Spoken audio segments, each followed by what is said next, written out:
Alors, bonjour à tous. Merci à tous les commentaires qui ont répondu à mes requêtes de la dernière vidéo. Et du coup, comme promis, voilà la vidéo où on va prendre vos éléments et où je vais en faire avec vous. Bon, du coup, vous n'êtes pas là évidemment, mais je vais faire avec vous un processus narratif avec des éléments que vous m'avez fournis. Donc j'avais demandé 4 trucs seulement, parce qu'il ne fallait pas être non plus être excessif. J'ai demandé un personnage principal, un lieu, un objet récurrent et un acolyte. Alors du coup, j'ai un peu choisi ce que je voulais et ce qui m'intéressait le plus dans les propositions qui m'ont été faites. Hein. Parce que oui, faut pas exagérer quand même, c'est moi, c'est moi qui choisis. Le but c'est aussi que ce soit un peu intéressant. Et puis il n'y avait pas non plus une multitude de commentaires. Je remercie beaucoup ceux qui l'ont fait, ceux qui ont pris le temps de réfléchir à chaque truc. Et j'ai fait un mélange de plusieurs commentaires pour arriver à ça. Alors, du coup, je vais vous lister ce que j'ai choisi. Comme personnage principal, j'ai choisi une vieille dame seule. Comme lieu, j'ai choisi une caverne maudite. Comme objet principal, j'ai choisi un peigne. Et comme acolyte, j'ai choisi l'âne. On m'a proposé l'âne, j'ai pensé à l'âne de Shrek, j'étais obligé de choisir. Ok, donc maintenant qu'on a ça, il faut délimiter un peu ce vers quoi on veut tendre. Donc le mieux pour ça, c'est, à mon sens, de caractériser le personnage principal. Vieille dame seule, très bien. Pourquoi elle est seule? Moi, la proposition qui me plairait le plus, il y en a plein évidemment, elle peut être seule pour une infinité de possibilités, mais celle qui me semble la plus intéressante, c'est elle est seule par choix. Et pourquoi elle est seule par choix?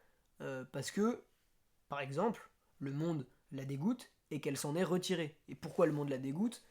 Parce qu'elle a on pourrait dire une conception des valeurs et de la morale qui est différente du monde, et on pourrait même lui créer un passé un peu traumatique, par exemple, dans lequel elle a perdu ses enfants, sa famille, dans une guerre, par exemple. Et du coup, elle a une notion différente de ce que c'est que l'honneur, de ce que c'est que le courage, etc. Et elle en a eu marre et elle s'est exilée. Ensuite, il faut faire rentrer en cohabitation le personnage avec les autres éléments qu'on nous a imposés. La caverne maudite. Alors, caverne maudite, moi, automatiquement, ça me fait penser plutôt à du médiéval fantastique, même si c'est pas obligé, évidemment. On peut faire du super-héros, de la science-fiction, tout et n'importe quoi avec une caverne maudite. Mais je trouve que du médiéval fantastique, c'est pas mal. Je trouve ça intéressant. Donc, on va partir là-dessus pour l'instant. Et le meilleur moyen pour faire rentrer en contact un lieu et un personnage, c'est soit de faire en sorte que le personnage aille dans le lieu, soit qu'il se mette en quête du lieu. Sauf que la vieille dame seule, ça correspondrait pas trop à sa typologie de se mettre en quête d'un lieu. Déjà parce que c'est une vieille dame, donc on peut partir du principe, sans offense, pour les personnes âgées, que euh, c'est plus compliqué pour elle de se mettre en quête de quelque chose. Déjà parce qu'elle en aurait moins envie probablement, et peut-être parce que juste en termes de capacité, ce serait plus compliqué. Mais pour, euh, pour les faire entrer en contact, on peut dire aussi qu'elle y est déjà. Et qu'en fait, l'histoire commence alors que cette vieille dame est dans la caverne. Parce que justement, elle a voulu s'exiler du monde. Pour le faire, elle est allée dans un endroit pour s'isoler, physiquement parlant, dans une caverne par exemple. Mais on peut dire aussi qu'elle ne savait pas que cette caverne était maudite. Et là, ça devient intéressant parce qu'on peut créer très rapidement une double lecture. C'est-à-dire que son isolation du monde va lui apporter des bienfaits qu'on peut mettre en scène de plein de façons différentes, et en même temps, ça va la maudire. Parce que d'accord, la caverne maudit, très bien, mais c'est un symbole, c'est une idée. Ça montre qu'en fait l'isolement social peut être une malédiction et pas seulement une bénédiction. Et alors après, comment ça peut se traduire? Parce que c'est bien une caverne maudite maintenant, mais une caverne maudite, elle maudit comment? Par exemple, la vieille dame pourrait ne plus pouvoir en sortir. Ou pas pendant plus d'un certain temps. Ou pas pendant certaines périodes. Exemple, elle pourrait sortir que la nuit. Et donc notre personnage principal, à ce moment-là, pourrait devenir presque mystique, devient un peu fantastique. Il participe lui-même à une forme de légende. Qu'on pourrait après, par exemple, faire entrer en contact avec des villageois, des gens, des personnages secondaires, qui la prendraient par exemple pour un fantôme, ou pour un monstre, ou pour quelque chose comme ça, alors qu'en fait pas du tout, et elle soit bloquée dans cette caverne de jour, et elle ne puisse s'en sortir que la nuit, parce que cette caverne est maudite, et qu'elle garde prisonniers les gens qui y ont pénétré.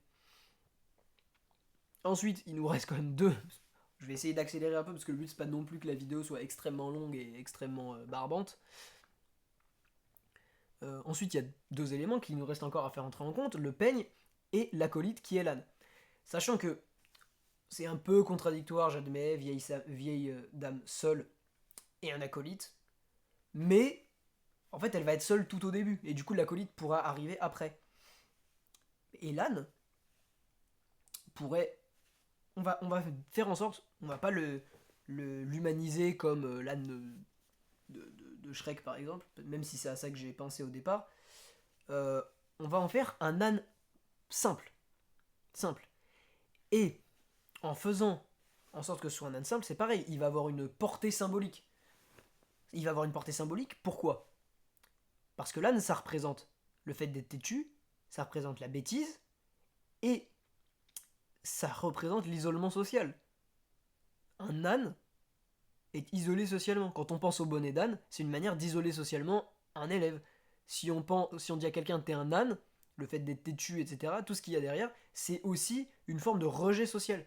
Et donc en fait, ça crée un peu une sorte de miroir entre la vieille dame et l'âne. Et la vieille dame, après ça je sais pas non plus, je vais pas détailler leur relation là maintenant parce que ce serait beaucoup trop long, le but c'est pas non plus d'écrire l'histoire en entier, hein, évidemment.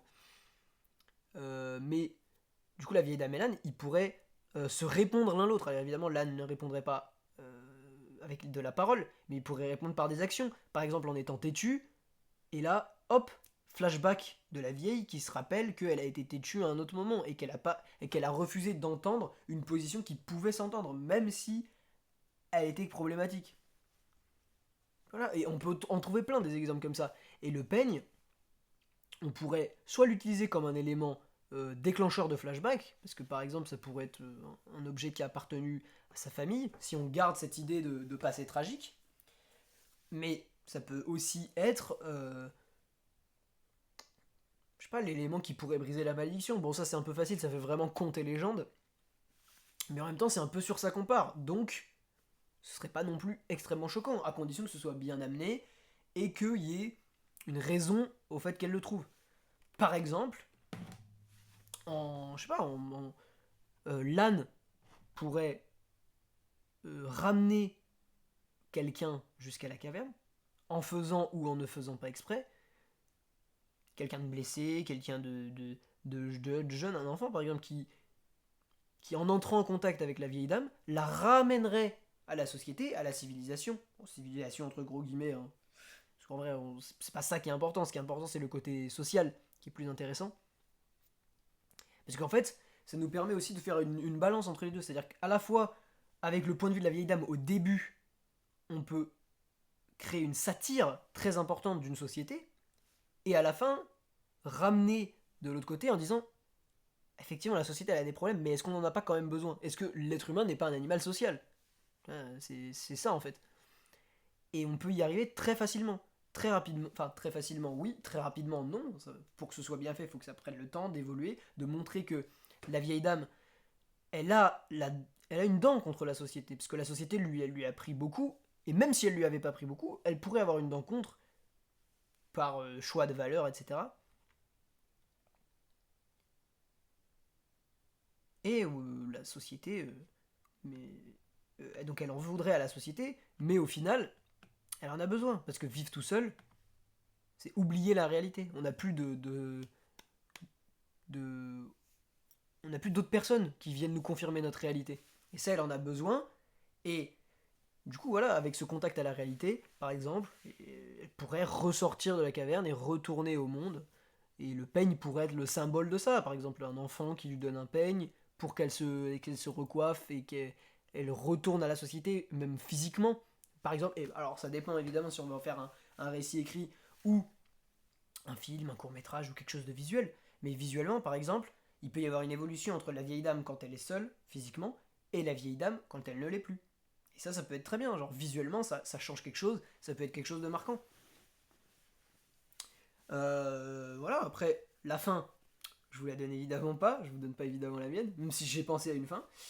Mais par contre, dans les commentaires, vous mettez votre fin avec ce que je viens de dire, et comme ça on pourra comparer tous nos fins, etc. Ce sera très intéressant.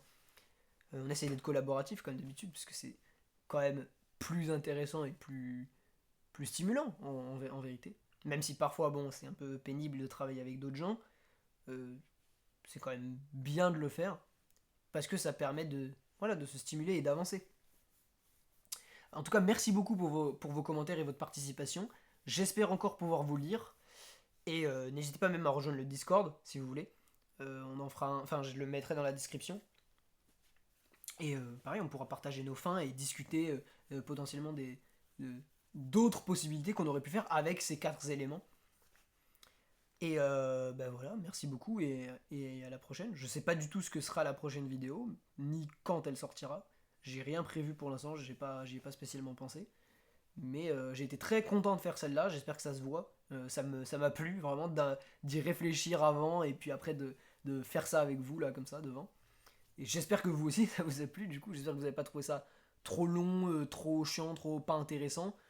Euh, bon j'imagine que si vous en êtes là de la vidéo c'est que vous avez regardé, donc ça devait aller. Mais voilà. Donc bah à bientôt.